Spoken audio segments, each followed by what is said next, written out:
He swept the halls where soldiers marched. They laughed at his pace, his silence.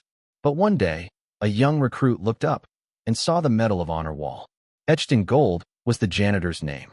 And suddenly, brooms turned to swords. Because even legends mop floors when duty calls. The maintenance cart squeaked with each push down the polished corridors of Fort Braxton. Behind it, moving with careful deliberation, was a man whose bent shoulders and measured steps had become as familiar as the morning reveille to the thousands of personnel who passed him daily. To most, he was invisible, just another piece of base infrastructure, as unremarkable as the fluorescent lights he changed or the floors he mopped. They called him Old Pete behind his back, sometimes within earshot, their voices carrying the casual disregard reserved for people whose work was necessary but whose presence was barely acknowledged. Young recruits would snicker at his slow progress through their barracks. Officers would step around him without breaking conversation, and even seasoned NCOs treated him as part of the scenery rather than a fellow human being deserving of basic respect. But Pete Martinez had learned long ago that invisibility could be its own form of protection. At 73, with hands gnarled by arthritis and a back bent by decades of physical labor, he had found peace in the routine maintenance work that kept him close to the military environment that had once defined his entire existence. The jokes and dismissive comments rolled off him like water off the freshly waxed floors he spent his days perfecting. Welcome to Silent Salute. Before we continue this incredible story, tell us in the comments from which city in the world are you watching this video today. And if you think stories like this need to be heard, hit that subscribe button to support the channel. We're growing every day, and I sincerely thank you for being a part of it. Fort Braxton housed one of the Army's premier training facilities, where recruits from across the country came to transform from civilians into soldiers. The base buzzed with constant activity, morning PT formations, weapons training, tactical exercises, and the endless movement of young men and women learning to become warriors. In this environment of youth, energy, and military precision, Pete Martinez stood out primarily for his apparent disconnection from the urgency that drove everyone else. His shift began at 4:30 each morning, well before most of the base stirred to life. Pete would arrive in his ancient pickup truck, change into maintenance coveralls that had seen better decades, and begin the methodical process of cleaning and maintaining the facilities that housed America's future defenders. His work was thorough, professional, and completely unremarkable to those who benefited from it. The morning routine took him through every building on the base: administrative offices, training facilities, barracks, mess halls, and the historic headquarters building that housed the base's most important ceremonial spaces. In each location, his presence registered only when someone needed to navigate around his equipment or wait for him to finish cleaning an area they needed to access. Private First Class Marcus Johnson had been at Fort Braxton for 6 weeks when he first really noticed the old janitor. Unlike many of his fellow recruits, Johnson had been raised to show respect for working people regardless of their job titles, a value instilled by parents who had worked multiple jobs to support their family's modest lifestyle. Even so, Pete Martinez had remained largely invisible until the morning when routine intersected with revelation. Johnson was early for formation, having woken before his alarm and decided to use the extra time for individual study in the base library. The historic headquarters building was quiet at dawn, its corridors empty except for the soft sounds of a maintenance cart moving slowly through the halls. Johnson nodded respectfully as he passed the old janitor, receiving a slight acknowledgement in return, the first personal interaction either had experienced with the other. The library occupied a corner of the building that also housed the base's most important ceremonial spaces, including the Hall of Honor, where decades of military achievement were permanently displayed. Johnson had passed through the area during his initial base orientation, but hadn't paid particular attention to the historical exhibits that chronicled the facility's distinguished history. This morning, however, with time to spare and genuine curiosity about the institution he was now part of, Johnson decided to examine the displays more carefully. The walls contained photographs, citations, unit histories, and memorial plaques that told the story of Fort Braxton's role in training American military personnel for conflicts spanning 7 decades. The centerpiece of the hall was the Medal of Honor wall, a solemn display that honored the highest military decoration for valor in combat. 17 names were etched in gold lettering on black marble, each representing extraordinary heroism under fire, actions that went far beyond the call of duty into the realm of legendary courage. Johnson read each name carefully, trying to imagine the circumstances that had earned such recognition. The third name on the list stopped him cold: Sergeant Pedro Pete Martinez, Medal of Honor recipient, Vietnam War, 1971. Johnson read the name again, certain he had misunderstood something fundamental about what he was seeing. The Pedro Martinez on the wall had earned America's highest military decoration for single-handedly destroying 3 enemy machine gun positions while under intense fire, saving his entire platoon from annihilation. Johnson's mind struggled to reconcile the information on the memorial wall with the bent, slow-moving janitor he had just passed in the hallway. The math worked. The citation was dated over 50 years ago, time enough for a young hero to become an elderly maintenance worker. But the emotional reality of connecting those two images required a complete revision of everything Johnson thought he understood about the man with the squeaky cart. The citation provided additional details that made the cognitive dissonance even more pronounced. Sergeant Martinez had been wounded twice during the action that earned his Medal of Honor, had recovered sufficiently to complete his tour of duty, and had returned to civilian life after declining the Army's offer of a commission and continued military career. The hero described in the official account had chosen anonymity over advancement, service over recognition. Johnson stood before the memorial wall for long minutes, absorbing information that challenged every assumption he had made about worth, dignity, and the relationship between appearance and achievement. The man he had dismissed as an unremarkable maintenance worker was one of only 17 people in the base's entire history to earn the nation's highest recognition for valor. The janitor was a living legend. The sound of the squeaky cart returning through the hallway created a moment of crisis for Johnson. He could pretend he hadn't seen the memorial wall, continue treating Pete Martinez as invisible background to his training experience, and maintain the comfortable ignorance that allowed him to focus on his own development without considering the stories of the people around him.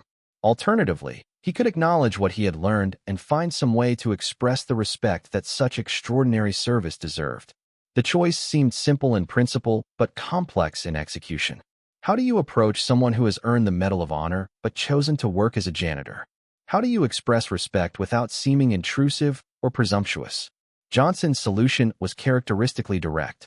He walked back into the hallway, positioned himself in Pete Martinez's path, and came to attention as the old man approached with his cart. The gesture was unmistakably military, not the casual respect of civilian interaction, but the formal acknowledgement that one service member offers to another, particularly when rank and achievement demand recognition. Pete Martinez stopped pushing his cart, confusion evident on his weathered face. In 6 years of working at Fort Braxton, no one had ever saluted him, come to attention in his presence, or offered any indication that they viewed him as anything other than maintenance personnel. Johnson's formal military bearing in response to his presence was unprecedented and, initially, unwelcome. The conversation that followed was awkward at first, with Johnson trying to express his newfound respect without seeming to have intruded on Martinez's privacy, and Martinez attempting to understand why a young recruit was suddenly treating him with military courtesy. The breakthrough came when Johnson simply stated what he had discovered. "I saw your name on the Medal of Honor wall, Sergeant Martinez." The use of his military rank, unheard in civilian conversation for decades, seemed to unlock something in Pete Martinez that had been carefully contained throughout his years of maintenance work. Not pride or boastfulness, but acknowledgement that his service had been significant enough to merit recognition from someone who understood its meaning. The janitor straightened slightly, his posture shifting toward the military bearing that time and physical limitations had obscured but not erased. Martinez's response was typically understated. He confirmed that the name on the wall was his, acknowledged Johnson's respect, and attempted to redirect the conversation toward the present rather than dwelling on events from half a century earlier. But Johnson's questions about the action that had earned the Medal of Honor drew out details that revealed not just individual heroism, but the kind of leadership under fire that saves lives and completes missions against impossible odds. The story that emerged was both more and less dramatic than the official citation suggested. More dramatic because the personal details filled in gaps that official accounts couldn't capture. The fear, the split-second decisions, the aftermath of combat that haunted even successful actions. Less dramatic because Martinez told it without self-aggrandizement, focusing on his fellow soldiers' contributions rather than his own role in their survival. Their conversation was interrupted by the arrival of other early rising personnel who found the unusual sight of a recruit in animated discussion with the base janitor worth investigating. The gathering that formed around Martinez and Johnson was small but significant. A handful of soldiers whose curiosity about the interaction led to the same discovery that had transformed Johnson's understanding. Word began to spread through the base with the viral intensity that marks truly significant revelations. Social media posts, text messages, and word-of-mouth conversations carried the news that the old janitor was a Medal of Honor recipient whose heroism had saved American lives in Vietnam. The response was immediate, dramatic, and transformative for both Martinez and the entire base community. Within hours, Pete Martinez found himself receiving respect and recognition that he had neither sought nor expected. Officers who had passed him for years without acknowledgement stopped to thank him for his service. NCOs who had ignored his presence began addressing him as Sergeant rather than Pete, or not at all. Recruits who had joked about his slow progress through their areas now stepped aside with military courtesy. The base commander, Colonel Sarah Williams, called an emergency formation that afternoon to address what she characterized as a failure of institutional awareness that had allowed a Medal of Honor recipient to work among them for 6 years without appropriate recognition. The formation wasn't disciplinary but educational, designed to ensure that everyone understood the significance of what had been revealed and the implications for how they viewed service and sacrifice. Martinez himself was reluctant to participate in the sudden attention his heroism was receiving. He had chosen maintenance work specifically because it allowed him to remain connected to military life without the complications of rank, recognition, or expectations that came with his Medal of Honor status. The revelation of his identity threatened to destroy the anonymity that had provided peace and purpose during his retirement years. But the response from the base community was too overwhelming and too genuine to dismiss entirely. This wasn't performance or political theater. It was authentic recognition from people who understood what his service represented and who felt honored to be in the presence of someone whose actions had embodied the military values they were learning to embrace. The compromise that emerged satisfied both Martinez's desire for dignity and the community's need to acknowledge his significance appropriately.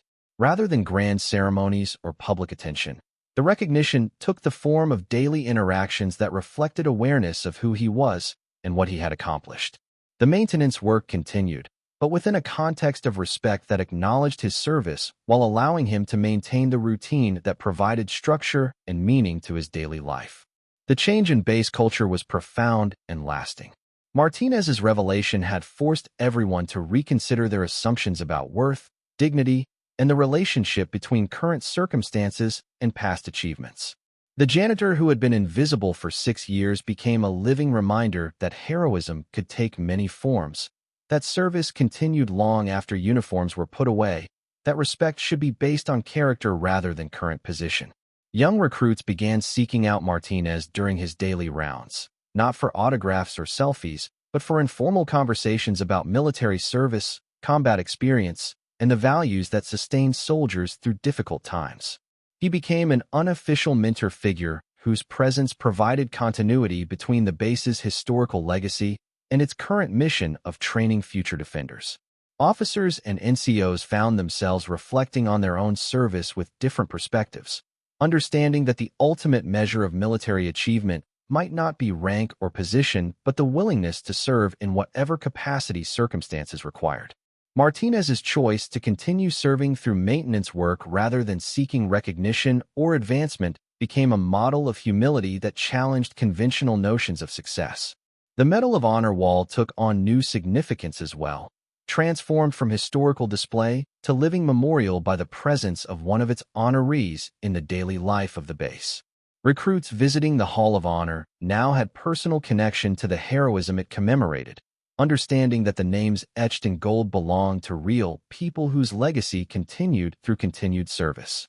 The transformation extended beyond individual interactions to institutional change. Base policies were quietly modified to ensure that employee backgrounds were reviewed not for security purposes, but for recognition opportunities.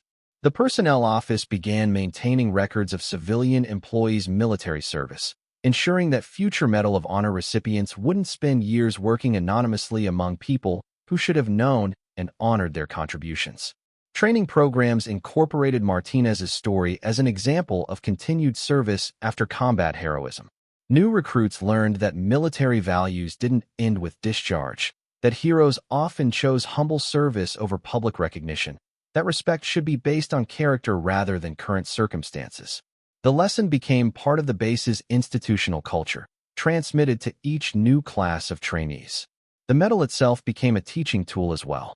Martinez began carrying a photograph of his Medal of Honor citation, not for display but for educational purposes when young soldiers asked about his experience. The conversations that resulted were more valuable than any formal presentation could have been, providing personal insight into what courage actually meant when circumstances demanded extraordinary action. Local media eventually discovered the story, leading to interview requests that Martinez largely declined. He agreed to one newspaper article, carefully controlled to focus on the importance of recognizing all veterans rather than celebrating his individual achievements. The story that emerged emphasized service over heroism, community responsibility over individual recognition, ongoing contribution over past accomplishments. The article prompted contact from other Medal of Honor recipients who had chosen similar paths of quiet service after their military careers. Martinez discovered an informal network of America's highest decorated veterans who had found meaning in anonymous contribution, who valued purpose over recognition, who understood that true heroism often manifested in daily choices rather than dramatic moments. These connections led to private gatherings where Medal of Honor recipients could share experiences without publicity or ceremony. The meetings weren't about reliving combat actions, but about discussing how to live meaningfully after receiving recognition that could easily become a burden rather than a blessing.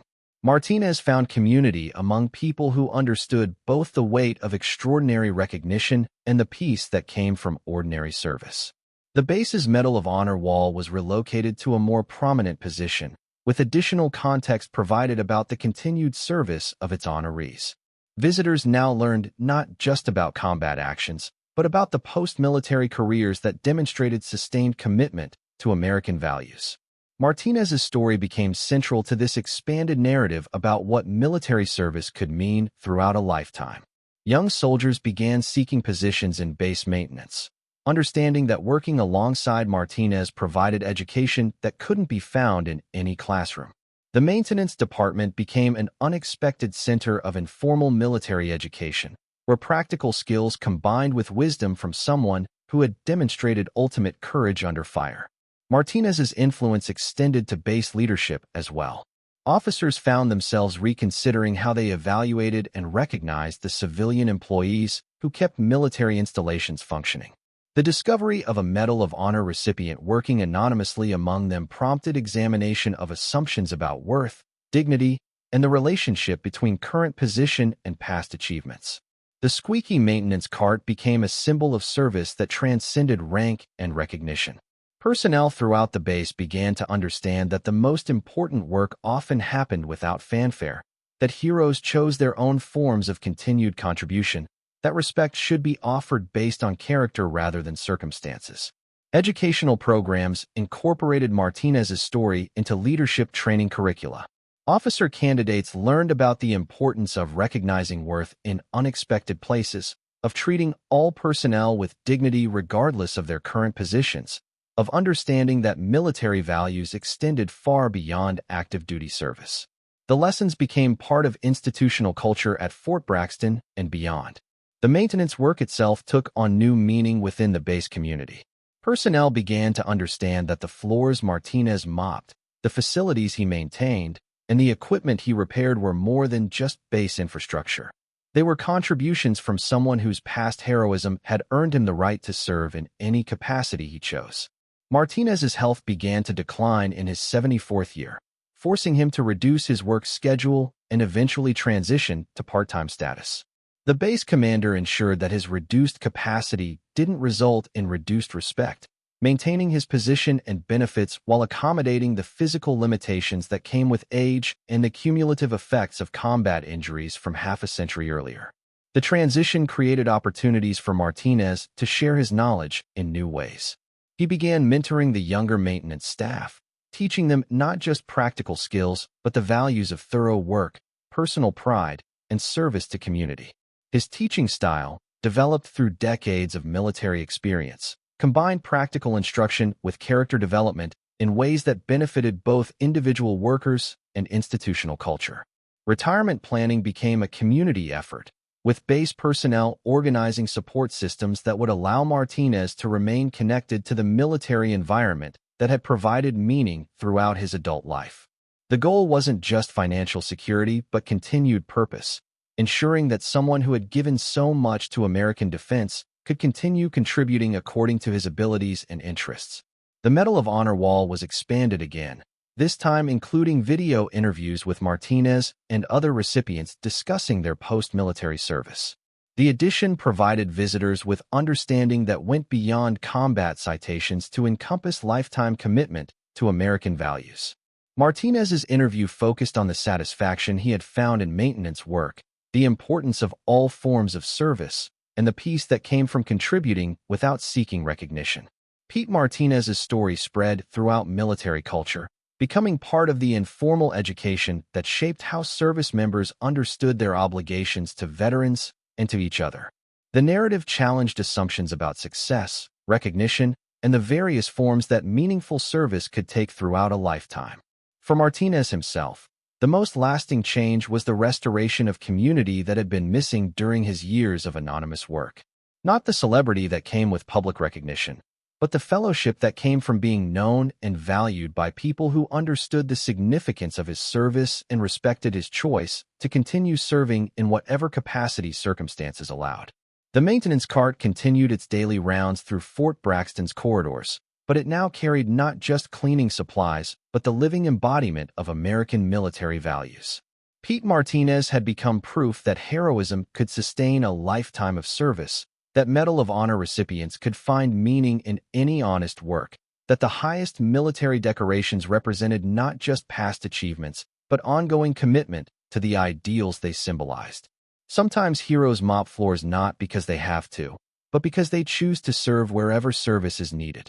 Sometimes the most decorated veterans choose the most humble work because they understand that all honest labor has dignity, that all contributions matter, that the values earned in combat can be lived daily through simple dedication to duty regardless of rank or recognition. Pete Martinez never expected his Medal of Honor to provide lifetime recognition or special treatment. He had found peace in anonymous service, meaning in work that contributed to the military community that had shaped his values and defined his purpose. But when genuine acknowledgement came from people who understood what they were recognizing, he discovered that his story could inspire others to reconsider their own understanding of service, sacrifice, and the many forms that heroism could take throughout a meaningful life. This story was brought to you by Silent Salute. Before we leave you today, here's our question. Have you ever discovered that someone you thought you knew carried extraordinary experiences that they never shared?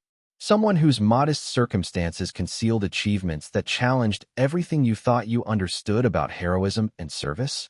Tell us in the comments about the hidden heroes you've encountered in everyday places. And if you think stories like this need to be heard, hit that subscribe button to support the channel. We'll see you in the next one.